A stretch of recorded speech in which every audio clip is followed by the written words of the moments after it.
So this can be, pretty much all self-oriented interests, and just how you are coming across as you make your way through your daily life. So now with solar eclipse revolution appearing in there, this says exactly what it is. You're undergoing some kind of change, and this is probably swift.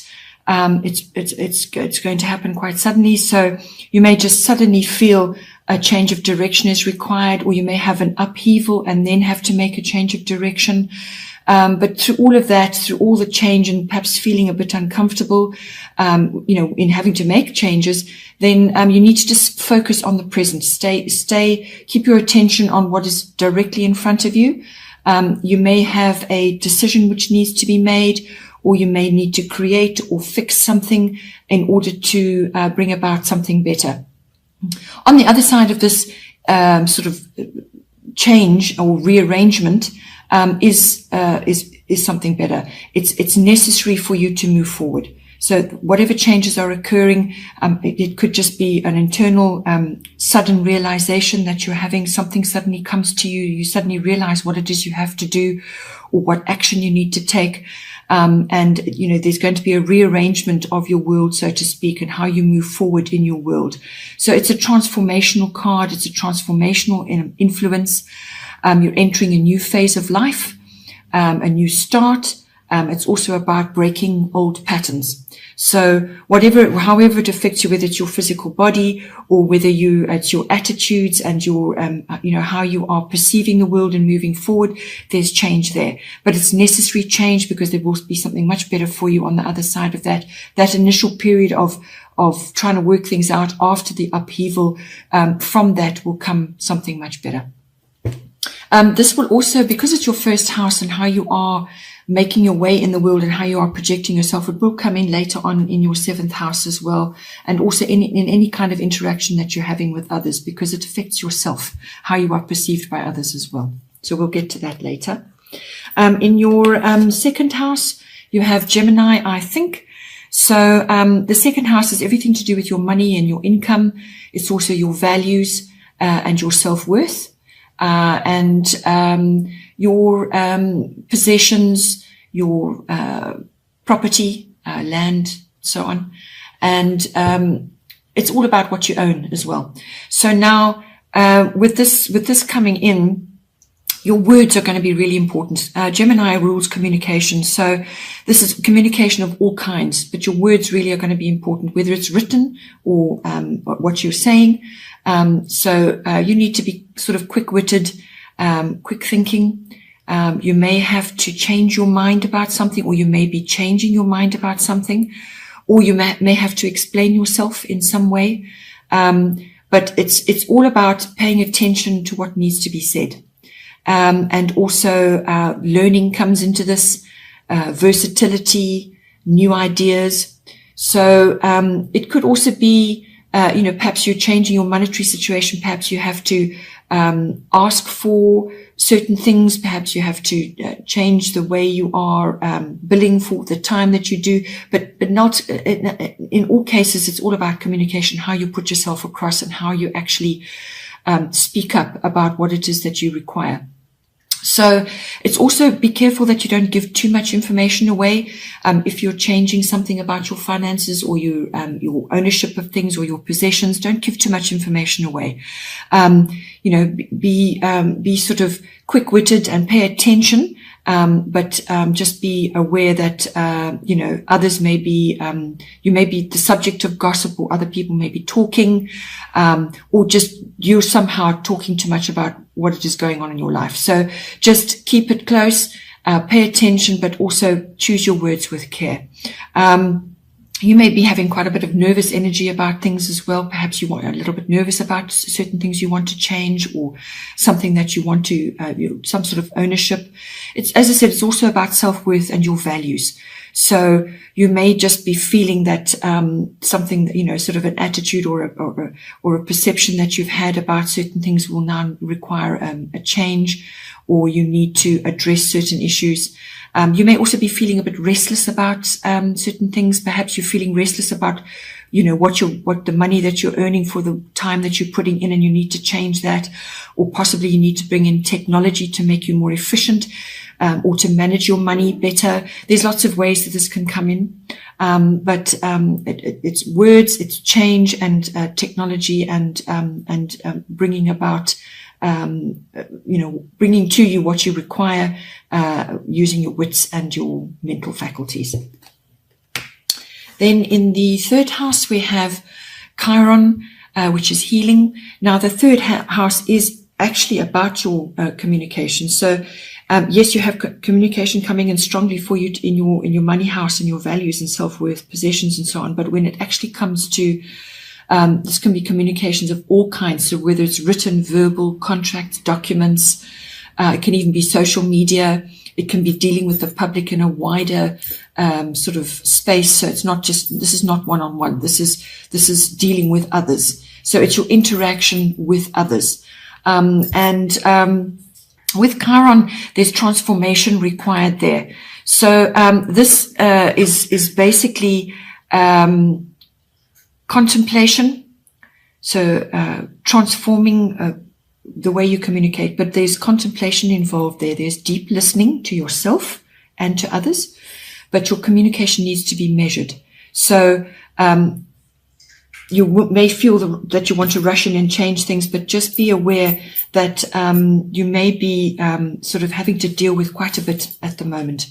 And especially when it comes to contracts and documents, there may be quite a lot of difficult circumstances, or you may just have to sort of bear with yourself through some difficult times, and you're going to need to choose your words. This is also about self-honesty, and you may just be going through a difficult patch, slightly painful period, which gives rise to this contemplation and deep listening of yourself. Be honest with yourself. You will need to be bold. You will need to take action, but it's measured communication and measured action. You really need to tap into your deep inner resources here, because on the other side of the difficulty or the pain, or whatever it is that you need to communicate, there is wisdom on the other side of that.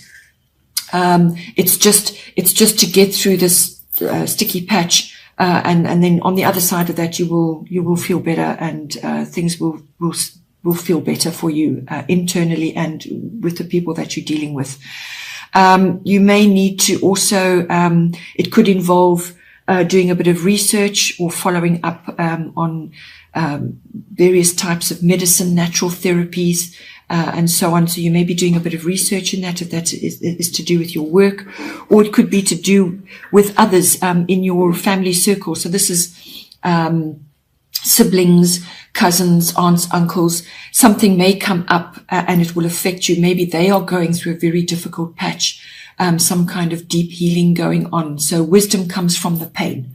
So that you may be seeing it in others, and you are required to bring in all of those aspects that I've just discussed. So it's really seeing transformation in communication and what's going on around you, but also the way you are communicating through it, through some sort of sticky patch of some sort. This house, the third house, can also be about short trips. So it may be worth your while to just do a bit of go to places where you can just take a break and enjoy a bit of self-healing. With short trips, it might just be worth your while to enjoy a healing break somewhere where you can have some quiet time just to contemplate what it is that what is going on around you, what you need to say and how you need to say it, and just a bit of navel gazing, if you want to call it that. And also just to have a break, and listen to yourself and your own needs and what it is, how you want to express yourself. Then in the fourth house, there is Uranus coming in. Uranus is the god of change. It has a sort of a genius faculty to it as well. It's electricity. It's like a bolt of lightning. It's a very transformative influence to be having. So now, this is falling in your 4th house, which is everything to do with your home and your home life. So there's quite a bit of ways this can manifest, but ultimately it brings in sudden unexpected change, or a surprise, or even a change of lifestyle. But it's necessary. Whatever it is necessary for your own personal growth. It may bring in relocation of some sort, or it could be even a change within your home.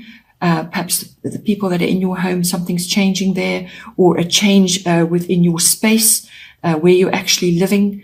But whatever it is, it'll be a liberating change. When Uranus comes in, it's not normally something small. It's usually fairly major. And it could just be a complete and utter reorganization of your space, so that it frees your time up, or frees your energies up. But it really is a transformative change. So literally from one day to the next. It may also be that you're aware of things that need to happen. And you're just taking no action to do anything about it, or you feel that you just, can't get to it for some reason. Well, Uranus will come in and change it for you. And it's always better to preempt. If you feel you really need to make a change, rather go with your inner feelings, preempt the change, because when sudden changes are upon you like that, it can be really quite an upheaval. So work with what you feel, what you need to do.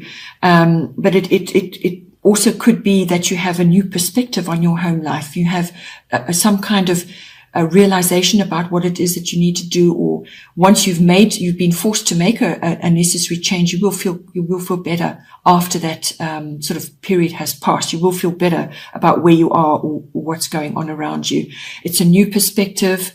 Also, if you're changing situations within your home, it could also be technology coming in. You may have new gadgets. You may have to deal with wiring or electronics, or some kind of this is advanced tech. But if you're not really exposed to tech, so even a new smartphone can be advanced for you.